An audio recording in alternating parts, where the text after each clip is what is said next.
प्रार्थना करेंगे। प्यारे परमेश्वर, आपको धन्यवाद देता हूँ पिता आज के सुंदर शाम के लिए प्रभु जी, जो आपने हमारे लिए ठहराया है पिता। हालेलुया। धन्यवाद देते हैं प्यारे परमेश्वर पिता आपके वचन के लिए, जो सामर्थ्य है, जो प्रभावशाली है, जो हमारे हृदय और गाढ़ को छेद करके हमारे जीवन को नया बना देता है। उस नए वचन को हमारे जीवन में आप प्रकाशित करें। धन्यवाद देते हैं पिता परमेश्वर। हालेलुया। स्तुति करते हैं प्रभु जी, महिमा करते हैं पिता, और आपसे प्रार्थना करते हैं पिता परमेश्वर, आपका वचन दोधारी तलवार के समान हमारे हृदय में आने पाए। बोलने वाला मैं नहीं, पवित्र आत्मा आप होने पाए। Thank you Lord Jesus. Hallelujah. उपस्थित सारे लोगों को आपके हाथ में सौंपते हैं। धन्यवाद, आपकी प्रार्थना सुना यीशु मसीह के नाम से मांगते हैं। सो एक बार फिर से उस महान परमेश्वर का धन्यवाद हो जिसने हमें इकट्ठा किया है यहाँ पर, कि हम मिल करके इस परिवार के साथ आराधना करें, महिमा करें, स्तुति करें, और साथ ही साथ परिवार के साथ मिल करके परमेश्वर के वचन को सुनें। आमीन। हालेलुया। और हम तैयार हो पाए पारिवारिक रूप से, कलीसियाई पारिवारिक रूप से, कि हम प्रभु के आगमन में उसके साथ जा सकें। आमीन। तो आज कुछ बातों को मैं आपके सामने आत्मा के अगुवाई में रखने का प्रयास करूंगा। बड़े ध्यान से, बड़े धैर्य के साथ सुनने का प्रयास करिए। सारे लोग बाइबल खोल के रखेंगे। रोमियो की पत्री 14 अध्याय और 12 पद, कोई भी एक भाई या बहन निकाल करके पढ़िए। इसलिए हम में से हर एक परमेश्वर को अपना अपना लेखा देगा। परमेश्वर को अपना अपना लेखा देगा। ध्यान से सुनेगा। आज मैं बात करूंगा हमारे जीवन में जो कार्य, जो चीजें परमेश्वर दिया है, उसके प्रति हमें जवाबदेही होनी पड़ेगी। एक दिन हमें अपना लेखा देना पड़ेगा। इस वचन से मिलता जुलता और कुछ वचन है जिसको आप पढ़िए, फिर समझने का प्रयास करिएगा। लूका रचित सुसमाचार 16 अध्याय 2 पद, 1 कुरिन्थी 9 का 17। अलग अलग वचन निकालिए। पहले लूका 16 का 2 पढ़िए। अतः उसने उसे बुलाकर कहा, यह क्या है कि मैं तेरे विषय में सुन रहा हूँ, अपने भंडारीपन का लेखा दे। हमें हाँ, क्योंकि तू आगे को भंडारी नहीं रह सकता। यहाँ पर जब आप पढ़ेंगे, पहली बार हमने पढ़ा कि हर कोई अपना अपना लेखा देगा, यानी कोई ना कोई लेखा लेने वाला है, कोई ना कोई हिसाब किताब करने वाला है, कोई ना कोई मुझसे जवाब सवाल करने वाला है। पहला चीज हमने देखा। दूसरी बात हम देख रहे हैं कि यहाँ पर बाइबल सिखला रहा है कि भंडारीपन का जो कार्य, जो ओहदा मुझे और आपको मिला है, इसके लिए हम जवाबदेही होंगे। हमारा मालिक आएगा, हमसे पूछेगा, भंडारीपन का जवाब लेगा। तीसरा जो वचन है 1 कुरिन्थी 9 अध्याय 17 पद पढ़िए, क्या लिखा है? तो 16 से पढ़ लीजिए तो बहुत अच्छा है। यदि मैं सुसमाचार सुनाऊं तो मेरे लिए कुछ घमंड की बात नहीं, मेरे लिए कुछ घमंड की बात नहीं है, क्योंकि यह तो मेरे लिए अवश्य है। तो ध्यान से सुनेगा। पौलुस कुरिन्थियों की कलीसिया से बात करते हुए कह रहा है कि यदि मैं सुसमाचार सुनाऊं, ये मेरे लिए कोई घमंड की बात नहीं, परंतु यह मेरे लिए अवश्य है। यह मेरे लिए अवश्य है। लोग बोलिए, यह मेरे लिए अवश्य है। आपको समझाने का मैं प्रयास करूंगा। बड़े ध्यान से और धैर्य के साथ सुनने का प्रयास करेगा। बाइबल से सिखलारी सुसमाचार एक व्यक्ति के लिए क्या है? ये कोई घमंड की बात नहीं है, ये कोई विशेष योग्यता या विशेष नहीं है, परंतु सबके लिए आवश्यक है। यदि मैं सुसमाचार ना सुनाऊं, पर यदि मैं सुसमाचार ना सुनाऊं तो मुझ पर हाय। तो बाइबल कहती है मुझ पर क्या हाय। क्योंकि यदि अपनी इच्छा से यह करता हूँ तो मजदूरी मुझे मिलती है, इसकी मजदूरी मुझे मिलती है। और यदि अपनी इच्छा से नहीं करता तो भी भंडारीपन मुझे सौंपा गया है। मुझे करना जरूरी है। हालेलुया। मुझे करना जरूरी है। एक खाका बनाइए अपने लाइफ में, और देखिए कि परमेश्वर ने आपको क्या क्या दिया है। सबसे पहले समझने का प्रयास करना अपने लाइफ पे। हम क्या सोचते हैं मालूम है? सब कुछ हमारा है, या हमने अर्जित किया है, या हमारी योग्यता है, या हमारी काबिलियत है। यहाँ तक कि अपनी जिंदगी को भी हम सोचते हैं हमने पाया है ना। और तब आप पाएंगे, जब एक खाका बनाएंगे ना, तो आप पाएंगे कि आपका अपना कुछ भी नहीं है, सब कुछ दिया हुआ परमेश्वर ने। सब कुछ दिया हुआ क्या है? आप केवल भंडारी हैं, आप केवल रख रखाव करने वाले, आप यूज करने वाले लोग हैं। और यूज करने का जो तरीका है वो आपके जीवन में आपको देखना होगा। आज हम सीख पाएंगे बाइबल से कि हमने जो हमें मिला है उसका यूज हमने कैसे किया है, क्योंकि एक दिन लेखा लेने वाला आएगा, भंडारी पन का लेखा हमसे लेगा और पूछेगा कि तुझे ये मैंने दिया, तूने इसका क्या किया। आमीन, हालेलुया। आप समझ पा रहे हैं? बाइबल में बहुत स्पष्ट रीति से पौलुस, लूका और साथ ही साथ रोमियो में भी पौलुस इस बात को समझा रहा है कि आप अपने जीवन में जो भी चीज पा रहे हैं, जो भी चीज पा रहे हैं, वो सब कुछ किसका दिया हुआ है? सब कुछ किसका दिया हुआ है? मेरी और आपकी योग्यता से हमने कुछ भी नहीं पा रहे हैं। इसका मतलब क्या पाया आपने? आप खाका बनाइए, क्या है आपके जीवन में जिसका लेखा परमेश्वर आपसे ले सकता है? क्या है? क्या है? जल्दी से बोलिए ना। जिसका हिसाब किताब परमेश्वर लेगा, क्या है? हाँ,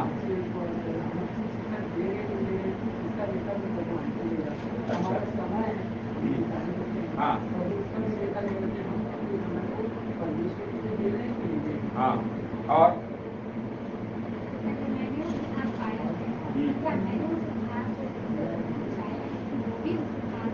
कभी लेखा लेगा। और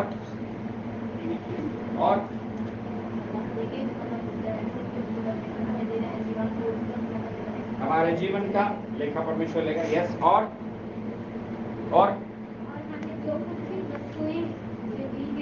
हाँ, पैसा ही दिया गया, हाँ, परंतु क्या उस पैसे को हमने परमेश्वर के राज्य के लिए खर्च किया, उसका भी लेखा लेगा। बिल्कुल आप सही सोच रहे हैं। मैं आपको प्रैक्टिकल लाइफ में लेकर के चलूंगा, ध्यान से समझिएगा। सरमन नहीं है, प्रचार नहीं है, या कोई विशेष चीज नहीं है। मैं आपको सिखलाना चाहता हूँ कि एक मसीह जीवन क्या हो सकता है, एक मसीह जीवन का आचरण क्या हो सकता है, एक मसीह जीवन को जीने का क्या तरीका हो सकता है।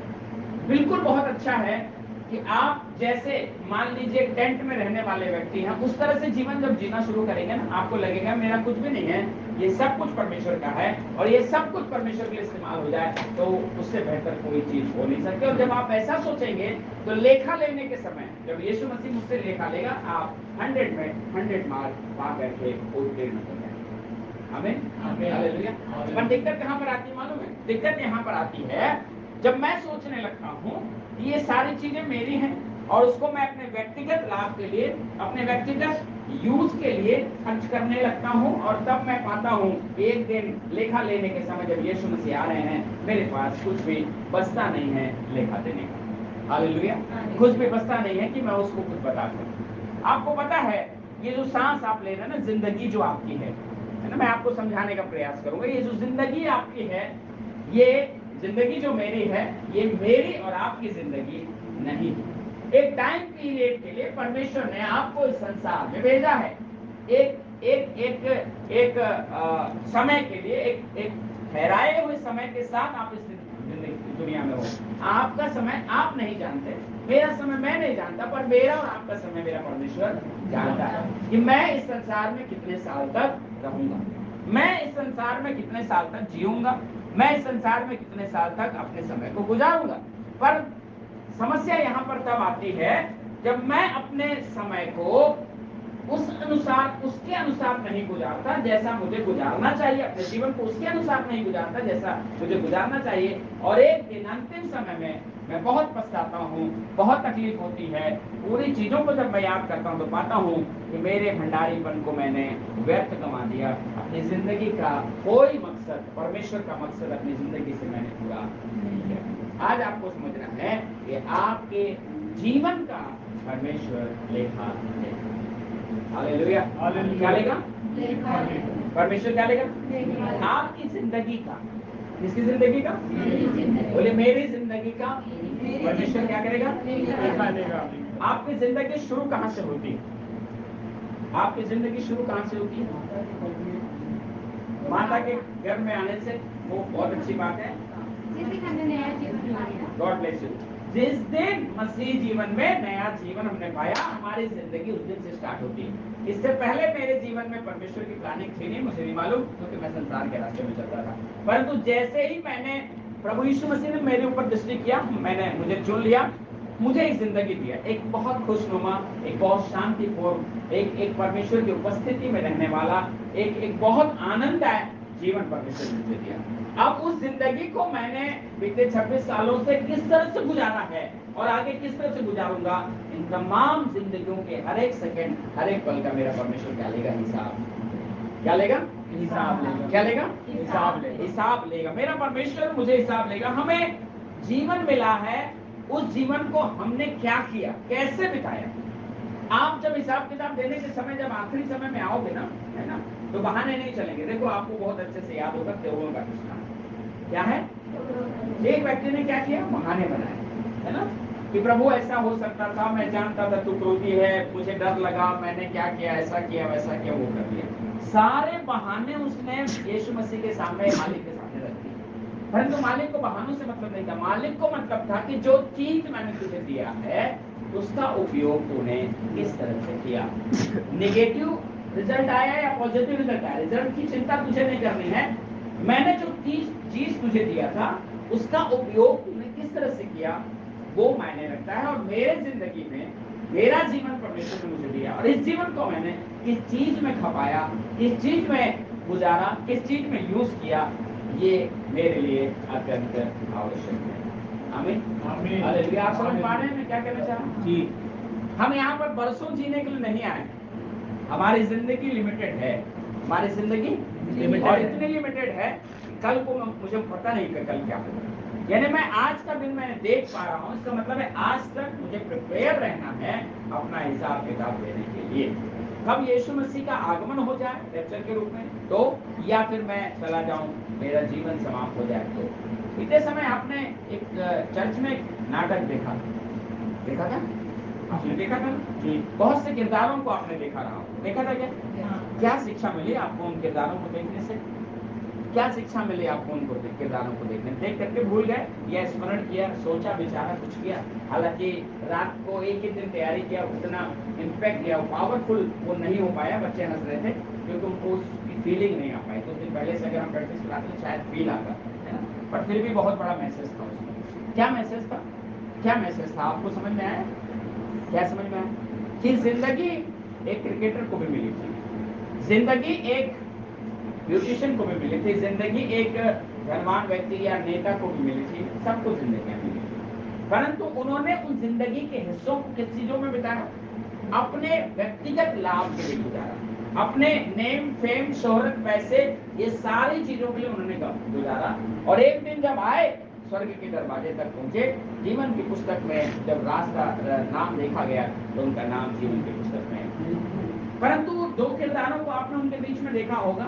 एक ऐसा किरदार जो शिक्षक था, पेशे से क्या था?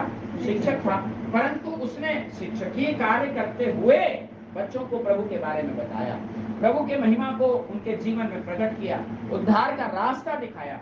और तब जाकर के जीवन की पुस्तक में जब उसका नाम देखा गया तो परमेश्वर को धन्यवाद देते उसका नाम वहां पर। एक प्रचारक को आपने देखा जिसने अपनी जिंदगी को, कर तो वो भी बहुत कुछ सकता था। देखिए, जो प्रचारक है ना, सामने में जो प्रचार करने वाला खड़ा हुआ व्यक्ति है, ईमानदार प्रचारक है, वो डिसेबल नहीं है, याद रखिएगा, वो विकलांग नहीं है, यानी वो कुछ नहीं कर सकता संसार से इसलिए वो सेवा कर रहा है, ऐसी बात बिल्कुल नहीं है।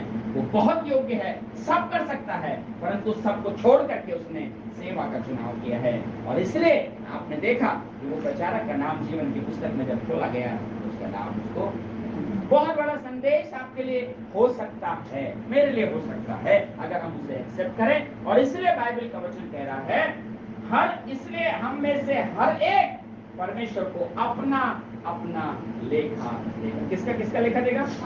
मैं अपना दूंगा, मेरी पत्नी अपना देगी, मेरे बच्चे अपना देंगे कि मैंने मेरे जीवन में जो जीवन परमेश्वर ने मुझे दिया है, क्या व्यर्थ में ऊँघते हुए, क्या व्यर्थ में सोते हुए, क्या व्यर्थ में पैसे के पीछे भागते हुए, या व्यर्थ में दुनिया के पीछे भागते हुए गुजारा, या इस जीवन का उपयोग मैंने परमेश्वर की सेवकाई के लिए किया।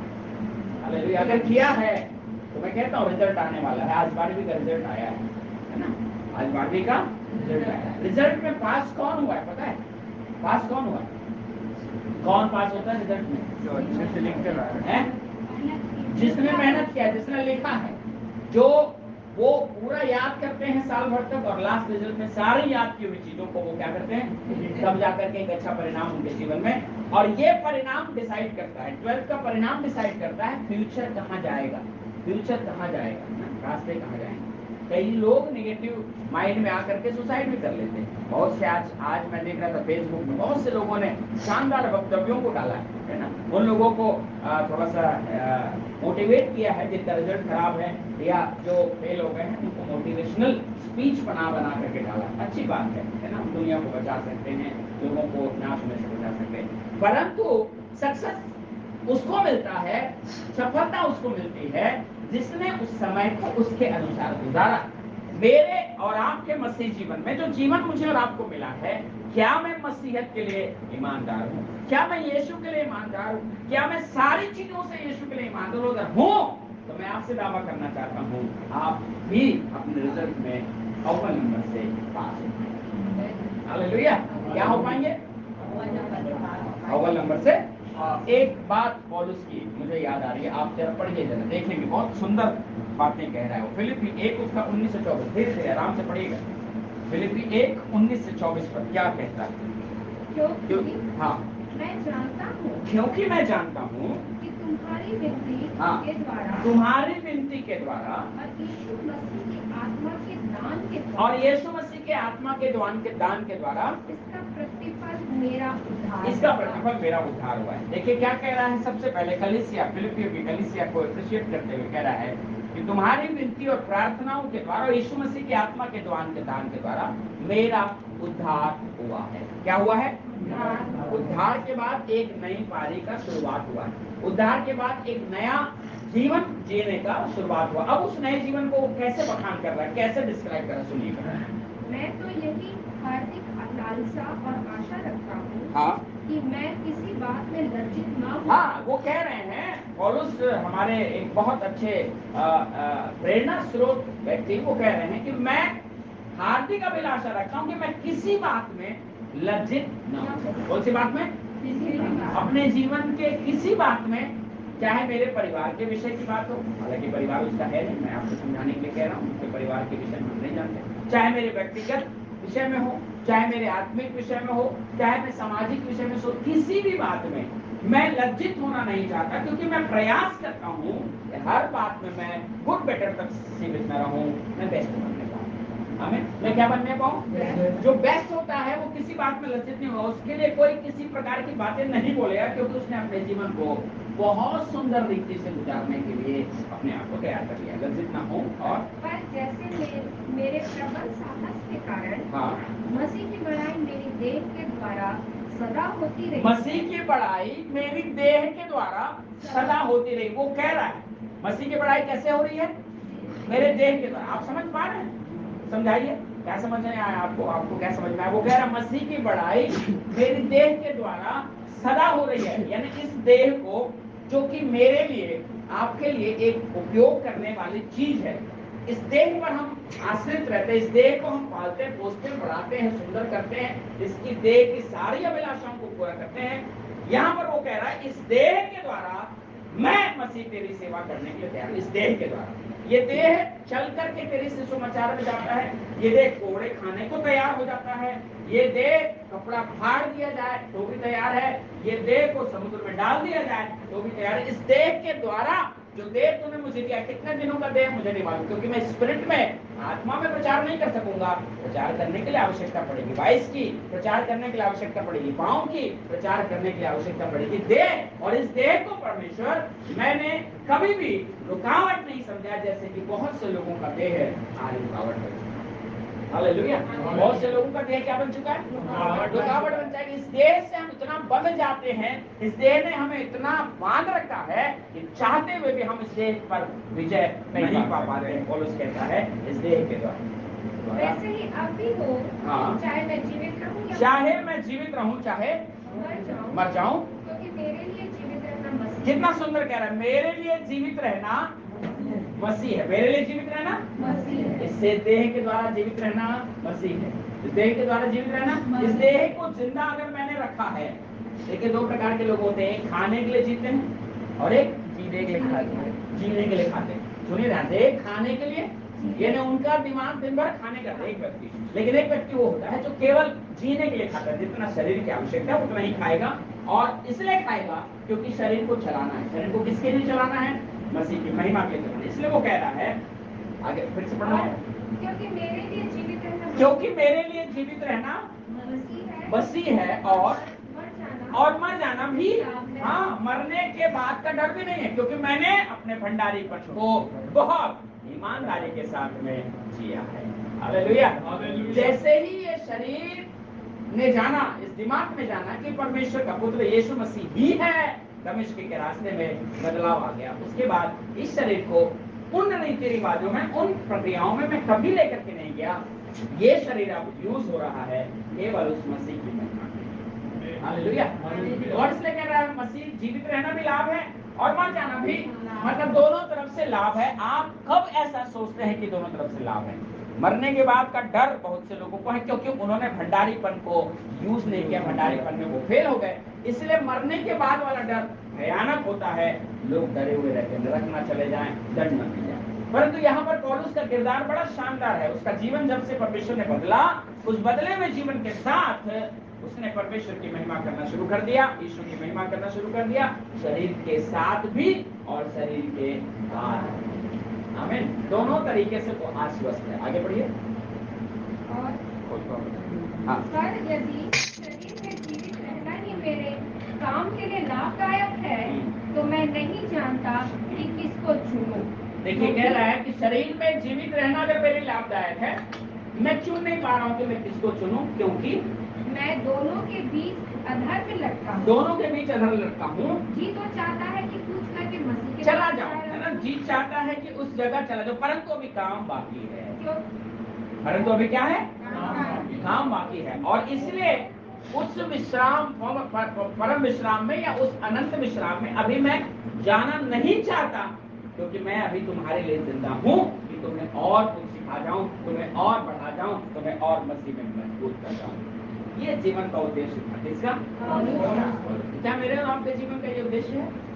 क्या मेरे और आपके जीवन का ये जो जीवन परमेश्वर ने दिया, ऐसा उद्देश्य लेकर के हम चलते हैं?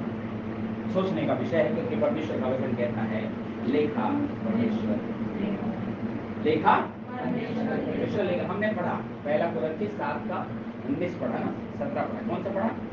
एक जन निकाल सकते 9 का 17। क्योंकि यदि अपनी इच्छा से यह करता हूँ तो मजदूरी मुझे मिलती है। ध्यान से सुनेगा, अगर मैं जीवन में परमेश्वर की इच्छा से करता हूँ तो मजदूरी मिलती है। जिस मजदूरी ने लोगों को भ्रमित कर रखा है, समझ में आ रही बात? जिस मजदूरी ने लोगों को क्या रख कर रखा है? कौन सी मजदूरी? संसार की मजदूरी। अगर हम मजदूरी ना करें, काम ना करें, तो कैसे खाएंगे? ये विचार ने लोगों को भ्रमित कर रखा है। वो बाइबल कह रही है अगर मैं इच्छा से परमेश्वर की काम करूंगा तो मैं कभी भूखा प्यासा नहीं रहूंगा, परमेश्वर मुझे मजदूरी देगा। पर और यदि अपनी इच्छा से नहीं करता, और अगर अपनी इच्छा से नहीं करता, तो भी भंडारीपन मुझे सौंप दिया गया। आपके लिए मस्त है, आपके लिए कायदा है, आपके लिए कानून है कि भंडारीपन आपको सौंपा गया है। परमेश्वर आपसे एक दिन आकर के परमेश्वर आपसे हिसाब ले लेगा। हिसाब के समय मेरे पास क्या जवाब है? वो जवाब आश्रित रहता है मैंने अपने जीवन को किस प्रकार से जिया है, यूज किया है, जिया है या इस्तेमाल किया है।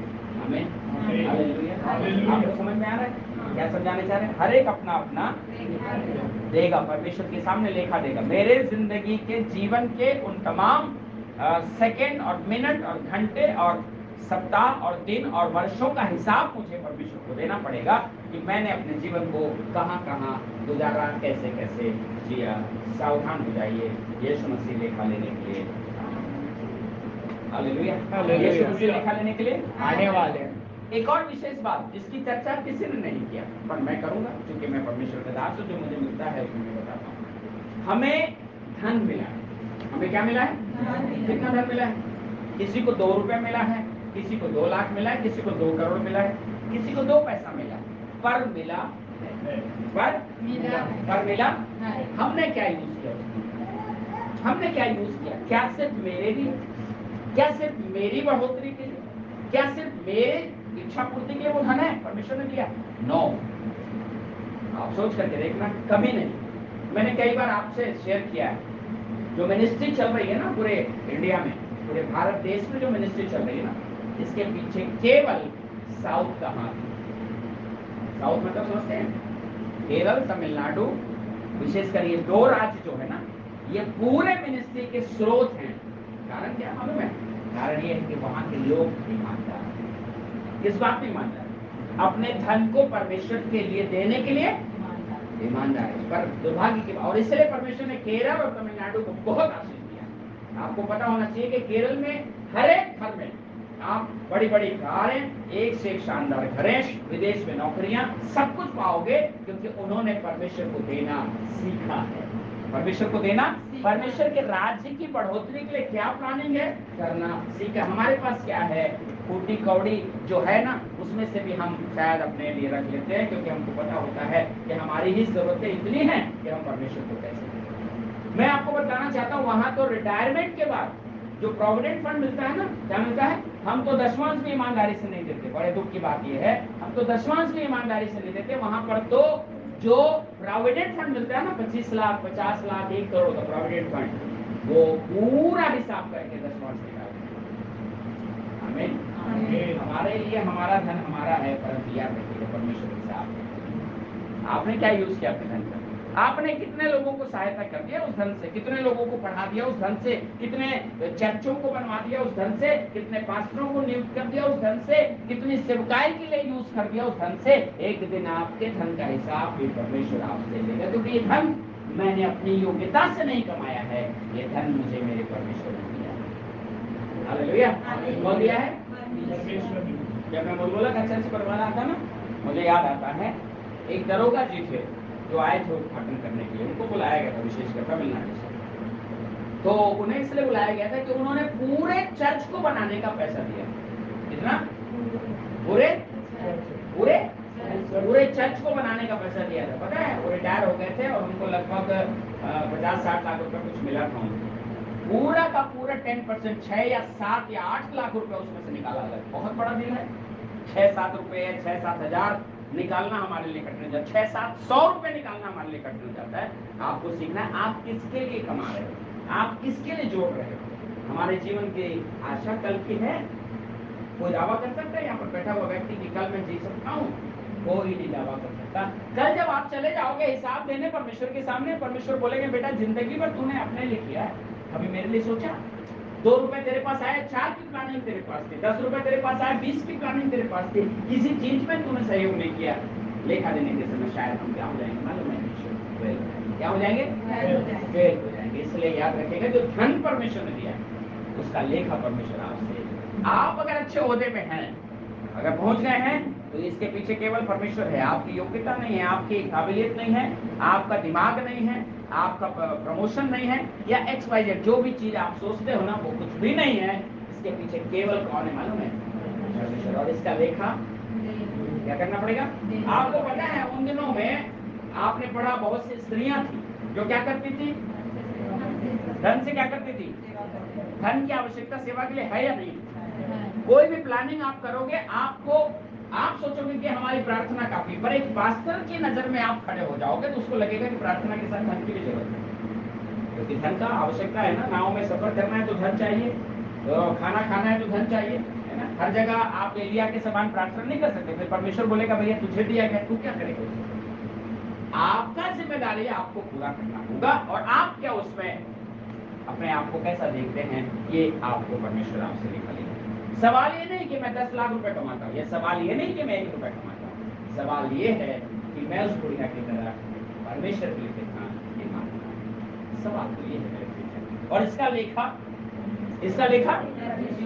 लेखा परमेश्वर 100% आपसे लेगा कि जो धन मैंने आपको दिया था बेटा, पहले तो तू इसके योग्य नहीं था, परंतु योग्य हो गया, जब मिल गया तो तुझे लगने लगा कि मैं हूँ, मेरे ही पूरी चीजें हैं, मैंने अपनी काबिलियत से कमाया है। लेखा देने के लिए तैयार लिखा है मत्ती 6 उसके 19 से 21 में। क्या लिखा है जरा पढ़िएगा। मत्ती 6 उसका 19 से 21 जल्दी से पढ़िए। 19 से 21 अपने लिए पृथ्वी पर धन इकट्ठा न करो। लिखा है अपने लिए पृथ्वी पर धन इकट्ठा ना करो। बहुत तेरे ऐसे हैं जो अपने लिए पृथ्वी पर ही धन इकट्ठा करते हैं। बहुत दुर्भाग्य की बात है, बहुत दुर्भाग्य की बात है। आपको पता है आपका धन अगर परमेश्वर के कार्य के लिए इस्तेमाल होगा तो आपका बचा हुआ धन क्या होगा मालूम है? आशीषित हो जाएगा। क्या होगा? क्या हो जाएगा? और ऐसा सोच किसके पास है? ऐसा सोच केवल केरल और तमिलनाडु के लोगों के पास है, जो मिनिस्ट्री में अपना धन लगा देते हैं, जो अपना पैसा लगा देते हैं परमेश्वर के राज्य के लिए, और ये बिल्कुल नहीं सोचते कि कल क्या होगा, क्योंकि उन्हें पता है कि कल जो भी होगा बहुत अच्छा होगा, क्योंकि मैं जब लेखा दूंगा मैं तो पास होगा। हालेलुया। कहीं ये धन मेरे और आपके लिए, आपके जीवन में रुकावट तो नहीं है? लिखा है अपने लिए पृथ्वी पर धन इकट्ठा ना करो। और आपको क्या लगता है ये केवल धनवानों के विषय में बात कर रहे हैं? सबके जो करोड़पति अरबपति है? नहीं, उन तमाम लोगों की बात कर रहा है जिनके पास 1 रुपया है और जिनके पास 1 करोड़ है। सारे लोग इस कैटेगरी में आते हैं कि क्या मेरा पैसा मैंने परमेश्वर की सेवकाई के लिए यूज किया है? दशमांश का क्राइटेरिया केवल करोड़पति के लिए नहीं है, वो 10 रुपया कमाने वाले के लिए भी दशमांश की क्राइटेरिया परमेश्वर ने दिया है। उसके लिए भी परमेश्वर ने बोला है कि अपना धन परमेश्वर के राज्य के लिए लगाना है। हाँ, अपने लिए धन इकट्ठा ना करो। हाँ। जहाँ कीड़ा और काई बिगाड़ते हैं, जहाँ कीड़ा और काई क्या करते हैं? बिगाड़ते हैं। बिगाड़ते हैं। और जहाँ चोर सेंध लगाते हैं और चुराते हैं, चोर सेंध लगाते हैं और चुराते हैं, परंतु अपने लिए स्वर्ग में धन इकट्ठा करो। कहाँ बोल रहा है? स्वर्ग में धन इकट्ठा करो। कैसे धन इकट्ठा करो? स्वर्ग में कैसे भेजोगे मनी ऑर्डर? स्वर्ग में कैसे जाएगा पैसा? यहाँ के कार्यों के द्वारा। यहाँ पर जितना आप परमेश्वर के कार्य के लिए खर्च करोगे उतना ज्यादा परमेश्वर का धन, परमेश्वर के राज्य में आपका धन। आपको पता है जितना ज्यादा आप परमेश्वर के लिए बोओगे ना, लिखा है सबोपदेशक की पुस्तक में, अपनी रोटी जल में डाल। बहुत दिनों के बाद कोई उसे देखने पाए, वही बहुत दिन, ये वही बहुत दिन। आज आपने अपनी रोटी को जल पर डाला है, कल आपका भविष्य उज्जवल है, संसार में भी और उस संसार में, उस स्वर्ग में। आमीन। सिखा रहा है बाइबल। क्या हम लेखा देने के लिए तैयार हैं? 10 रुपए का लेखा भी परमेश्वर लेगा और 10 लाख का भी लेखा परमेश्वर क्या देने के लिए तैयार है? आपको सोचने की आवश्यकता है। तीसरी और अंतिम बात बता करके मैं प्रार्थना करूंगा। हमारी सेवा कैसी है? सेवा दिया यहाँ पर हमने पढ़ा ना, 2 कुरिन्थी 9:17 में, 1 कुरिन्थी 9:17 में पढ़ूं? हाँ पढ़िए। क्योंकि यदि अपनी इच्छा से यह करता हूँ तो मजदूरी मुझे मिलती है, और यदि अपनी इच्छा से नहीं करता तो भी भंडारीपन मुझे सौंपा गया है। सुनिए ध्यान से, तो भी भंडारीपन मुझे सौंपा गया है। किस बात के लिए भंडारीपन?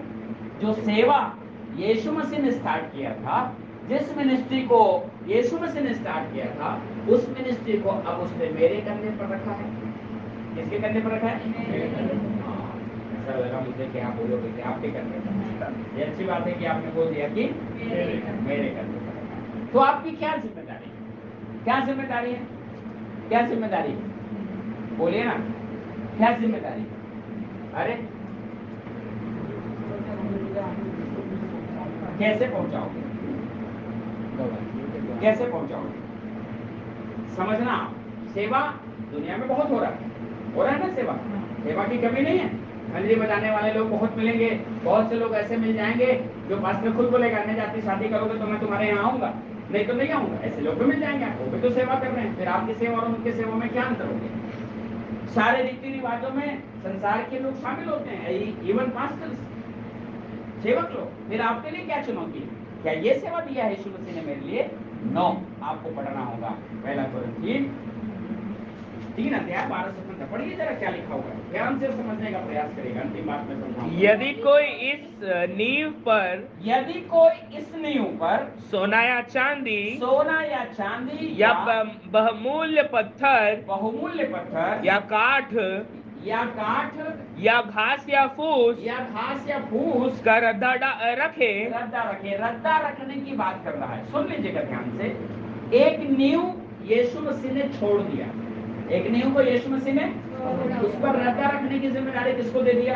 किसको दे दिया? अब आप कौन सा रद्दा रखते हो?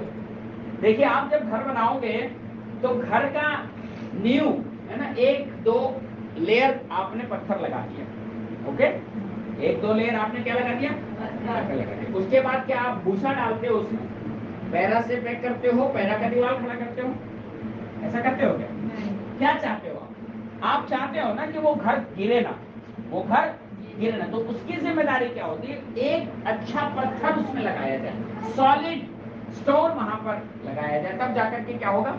ये बात कह रहा है एक प्रकार का जो सेवा है वो है सोना, चांदी और बहुमूल्य पत्थर की सेवा है। इसका मतलब है आपका जो वचन आपने सीखा है, जो खराई का वचन आपको मिला है, आपको उसी खराई के वचन का रखना। हालेलुया। दुनिया में घास फूस और काट का रद्दा रखने वालों का चलन बहुत चल चुका है, बहुत इजी है घास फूस और काट का रद्दा रखना, परंतु मेरी सेवा का हिसाब मुझे देना है तो मैं कैसी सेवा का हिसाब दूंगा, जो सेवा मुझे मिली है, जो खराई का वचन मैं सुन रहा हूँ, जिस खराई के जीवन में मैं चल रहा हूँ, बिल्कुल वैसा ही रद्दा मुझे रखने की सेवा परमेश्वर ने मुझे दिया है। आमीन, हालेलुया। इसका हिसाब किताब लेगा कौन लेगा? कौन लेगा? कौन लेगा? रद्दा बिगाड़ने वाले का भी हिसाब किताब कौन लेगा? और रद्दा सही रखने वाले का हिसाब किताब भी। रद्दा बिगाड़ने का मतलब क्या हुआ? जो आपने सीखा वचन के अनुसार, जो वचन आपसे कह रहा है, समय आने पर आपने उसे विलोपित करके अपने विचार को डाल दिया। ये घास फूस का रद्दा है जिसने किसी के घर को उजाड़ दिया, बर्बाद कर दिया। हालेलुया। क्या समझ में आ रहा है? आपका खुद का जीवन एक ऐसा जीवन है होना चाहिए जो सॉलिड स्टोन है, जो बहुमूल्य पत्थरों से बना हुआ घर है, ऐसा जीवन होना चाहिए। दूसरों के लिए उदाहरण का कारण, दूसरों के लिए आशीष का कारण, दूसरों के लिए एक समझ लीजिए लीडर अच्छे लीडरशिप का कारण अगर आप हैं तो आपने अपने जीवन में एक अच्छा रखा है। हालेलुया। और अगर आपने घास फूस का रखा है तो क्या होगा? दुनिया में आप जाओगे, नाम तो आपका ईसाई है, परंतु लोग कहेंगे ऐसा ईसाई होता है क्या? इससे अच्छा तो हम ईसाई ही ना रहे, इससे अच्छा तो हम मसीह ही ना रहे। क्या वो व्यक्ति मैं हूँ या मैं एक ऐसा व्यक्ति हूँ जो पौलुस के समान हर बातों में दृढ़ और स्थिरता के साथ जीवन गुजार रहा है? इसका हिसाब आमीन। इसका हिसाब किसको देना पड़ेगा? किसको देना पड़ेगा? समय आने पर आपके पास कोई आता है काउंसलिंग करने के लिए, आपके मौका जब आ जाता है, किसी को रास्ता दिखाने का आपका मौका आ जाता है, तो क्या आज भी वो टोटके आपके लाइफ में है? क्या आज भी वो काला धागा बांध लेना घर में, नमक मिर्ची लगा लेना घर में, क्या आज भी वो लाइफ है? आज भी हम दूसरों को तंत्र मंत्र बैगा का रास्ता दिखाते, अगर आज भी वो लाइफ है तो आप मुगालते में हैं, हिसाब के समय, लेखा के समय आप फेल होने जा रहे हैं। अगर आप सचमुच में सॉलिड रद्दा रखने वाले हैं तो आपकी बातें किसी को चुभ भी जाएंगी, फर्क नहीं पड़ने वाला, क्योंकि आपने सही मार्गदर्शन दिया। आप कह सकते हैं जगत में एक ही उद्धार करता है, यीशु मसीह, उसके अलावा कोई नहीं। यीशु मसीह को जीवन दोगे तो जीवन तुम्हारा यीशु मसीह आने वाले समय में। आपको देखना है कि आपकी सेवकाई है ना। कई बार हम दूसरों के बीच में भी जाते हैं, है ना, दोस्तों के बीच में, समाज के बीच में, रिश्तेदारों के बीच में, पड़ोसियों के बीच में, पुलिस के बीच में, है ना, हमारे सहकर्मियों के बीच में, पर क्या कहते हैं हम? कैसा जीवन है हमारा? कैसी विचारधाराएं हैं हमारी? कैसी सोच है हमारी? जरा इस बात को सोचने का बहुत आवश्यकता है, क्योंकि जो सॉलिड चीज हमें मिली है, क्या हम उस सॉलिड चीज को देने के लिए तैयार हैं? ये विचार करना। क्योंकि सेवा, यीशु मसीह ने जो सेवा किया ना, उसमें कोई मिलावटी सेवा नहीं थी। आप देख पाते हैं, उनको जो बोलना था उन्होंने बोल दिया, फरीसियों को डांटना था डांट दिया, गलत को गलत बोला, सही को सही बोला। दोनों प्रकार की बातें यीशु मसीह कभी भी नहीं बोलते। क्या मेरा लाइफ, क्या मेरा जीवन ऐसा है? अगर है तो लेखा के समय शायद मैं पास हूँ। आमीन, हालेलुया। हाँ, दूसरा इफिसी 2:22 पढ़िए, क्या लिखा हुआ? इफिसी 2:22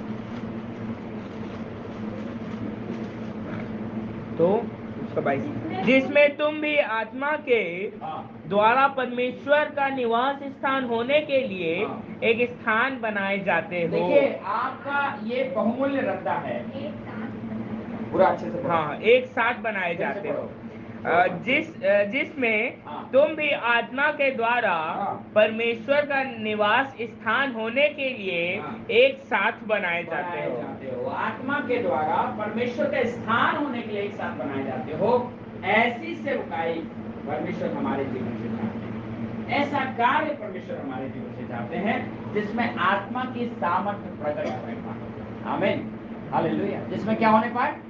आत्मा की सामर्थ्य प्रकट होने पाए। एक व्यक्ति को हम बिगाड़ बहुत आसानी से सकते हैं, बनाना हमारे लिए बहुत कठिन है। और सच्ची सिखाई वही है कि आपने एक व्यक्ति को अपने जीवन से बनाया, अपने जीवन की गवाहियों के द्वारा बनाया, अपने जीवन की सेवा के द्वारा बनाया, या जहां भी जा रहे हो केवल बिगाड़ हो रहा है। अगर बिगाड़ हो रहा है तो हमने घास फूस का रखना शुरू कर दिया। आमीन, हालेलुया। क्या रखना शुरू कर दिया? घास फूस का रचा रखना शुरू कर दिया, है ना? बिल्कुल ये वही वाली बात हो गई। जैसे मैं हमेशा कहता हूँ, मसीहियत को हिंदू रीति रिवाजों का चादर उड़ा दिया जाता है। नीचे में मसीहियत, जैसे आजकल आप देखते होंगे मसीह शादी होती है, कार्ड में एक क्रॉस लग जाता है, दोनों साइड में एक वचन लिख देते हैं, जिसे परमेश्वर ने जोड़ा उसे मनुष्य अलग, एक लाइन। उसके बाद फिर आ गया हिंदू रीति रिवाजों का चादर, हरिद्रा लेपन, मंडपाच्छादन, बंछोर खानदान, जाने क्या क्या लिख करके दे देते हैं। और वही सारी चीजें वहां पर भी होती है, वही सारी चीजें वहां पर भी होती है। डीजे चलेगा, संसारिक धुन में नाचेंगे, 50% लोग शराब के नशे में रहेंगे, क्योंकि हमको पता है ना कि हमारी अभिलाषाओं को हम उसी तरीके से क्या कर सकते हैं, पूरा कर सकते हैं। इसलिए हमने आड़ किसका और है? मसीह है। क्या मसीह? तो हम आड़ में हमने आड़ क्या ले लिया? एक वचन का, मनुष्य जिसे परमेश्वर ने जोड़ा मनुष्य अलग ना करे। और उसके बाद चादर उड़ा दिया, हिंदू धर्म का चादर उड़ा दिया जी। और सारे कर्म को हमने कर लिया, और हमारे सामने जो आया है वो भी हमसे ठोकर खा करके गया। हमारी कोई चीजें आशीषित नहीं हो। कल जब बिगड़ जाएगा तो घुटनों में बैठ करके प्रभु के सामने रोएंगे, तो प्रभु तो बर्दाश्त नहीं करेगा, एक न एक दिन उसका प्रतिफल देगा। रोएंगे और कहेंगे प्रभु हमने गलती कर। ऐसा समय आने ही क्यों पाए? ऐसा समय, अगर आप सॉलिड रजा रखने वाले हैं तो सॉलिड तरीके से चलना स्टार्ट कीजिए, क्योंकि एक दिन हमें उसका क्या देना पड़ेगा? क्या देना पड़ेगा? क्या देना पड़ेगा? लेखा देना पड़ेगा। हमने आज सुना 3 बातें, सुना 3 बातों को सुना। क्या क्या बातों को सुना? बिना कॉपी देखे मैं बताएंगे तो ज्यादा अच्छा रहेगा, दिमाग में क्या होगा है? किसका लेखा? जो जीवन आपको मिला है। कितने साल?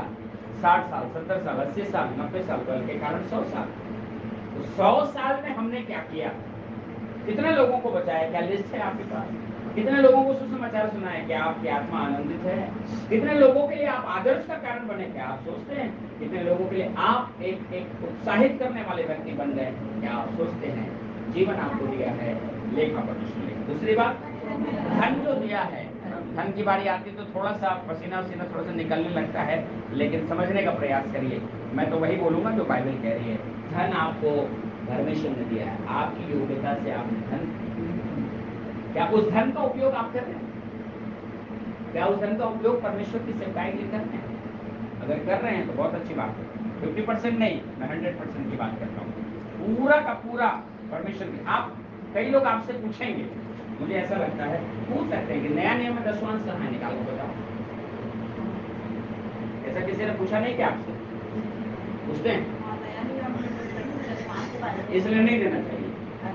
हाँ, मैं बता दे रहा हूँ, सुन लीजिए बस, आपके सवाल का जवाब मैं दे रहा हूँ। पुराने नियम में उनको बताइए कि दशवांश का नियम था, नए नियम में 100% का नियम। उनकी आंखों को खोल दीजिएगा। उड़िया ने 2 तमड़ी दिया ना, वो उसका दशवांश तो परमेश्वर ने खत्म कर दिया, क्योंकि यीशु ने 100% दिया ना आपको, इसलिए वो डिमांड करता है आपसे क्या? दशवांश का खेल खत्म हो चुका है। हम दशवांश के अभी भी मुगालते में बैठे हैं ना कि दशवांश दे करके, या दशवांश में मुझे नहीं लगता कि कोई ईमानदारी से देता है। मेरे नजर में तो एक जने पर देखता हूँ, एक बहन है, बहुत ईमानदार है, वो बहुत ईमानदार है, नाम नहीं बोलूँ, परमेश्वर बहुत आशीष देते। उसके अलावा कोई मुझे दिखता नहीं कि अपना ईमानदारी से दशवांश देता हो। सारे लोग उस दशवांश में कटौती मारते हैं, परंतु बाइबल क्या सिखाती मालूम है? नए नियम के गलीसिया क्या सिखाती बाइबल? क्या सिखाती बाइबल? दशवांश तो बेटा पुराने नियम में था, नए नियम में क्या है मालूम है? मेरा सब कुछ परमेश्वर का, 100% परमेश्वर का। क्या मैं इस विचार में हूँ? अगर हूँ तो लेखा लेने के समय परमेश्वर मुझे आशीषित करने जा रहा है। हालेलुया। दूसरी बात हमने सुना कि सेवा जो सेवा परमेश्वर ने आपको दिया है ना, जो सेवकाई का काम परमेश्वर ने आपको दिया है, क्या उस सेवा में आप ईमानदार हैं? क्या उस सेवा में आप ईमानदार हैं? क्या उस सेवा में आप ईमानदार हैं? आप कैसा रद्दा रखने वाले लोग? घास फूस का चलता है, कुछ भी होगा, क्या फर्क पड़ने वाला है, इस तरीके का विचार रखने वाले लोग हैं, या नहीं कुछ नहीं चलता है, बाइबल के वचन में जो लिखा है वैसा ही चलेगा, उसके अलावा कुछ भी नहीं। ऐसा सोच के चलते हैं, अगर ऐसा सोच के चलते हैं तो लेखा में मुझे ऐसा लगता है कि आप क्या हो पाएंगे? पास हो पाएंगे। अगर ऐसा सोचते हैं कि अच्छा काम करना है तो पास हो पाएंगे। लेखा देने के समय परमेश्वर बोलेगा, धन्य है मेरे अच्छे और विश्वासी पिता, तेरे पिता के राज्य में तुम भी वारिस। आमीन, हालेलुया, हालेलुया। भंडारीपन का जो जिम्मेदारी परमेश्वर ने आपको दिया है, क्या आप उसे उपयोग कर रहे हैं? मेरा नहीं है, मेरे बच्चे भी मेरे नहीं हैं। मैंने प्रचार में भी आपको समझाया था, बच्चे आपके नहीं, आप कितनों भी गले लगा लो, कितनों को डाल लो, एक दिन वो बच्चा आपके लिए कभी क्रूस पर नहीं चढ़ेगा। आपको बहुत कड़वी सच्चाई बताना, ये बच्चा किसका है मालूम है? परमेश्वर का। ये बच्चा किसका है? परमेश्वर का। क्या उसको मैंने परमेश्वर के लिए तैयार किया? क्या मेरी चीजों को मैंने परमेश्वर के लिए तैयार किया? अगर किया है, मेरी सारी चीजें आशीषित होने जाएंगी। जितने दायरे में मैं रहता हूँ, जितना दायरा मेरा है, उन सारे दायरों में अगर मैंने परमेश्वर को पहला स्थान दिया है, तो मैं आपको आशीष करना चाहता हूँ, वो दायरे को परमेश्वर आशीष। हालेलुया। अगर नहीं है तो आपको सुधारना होगा गड़बड़ियों को और परमेश्वर को माफ करें। आइए अपनी आंखों को बंद करें, सारे लोग आंखों को बंद करें। स्तुति में विराजने वाले परमेश्वर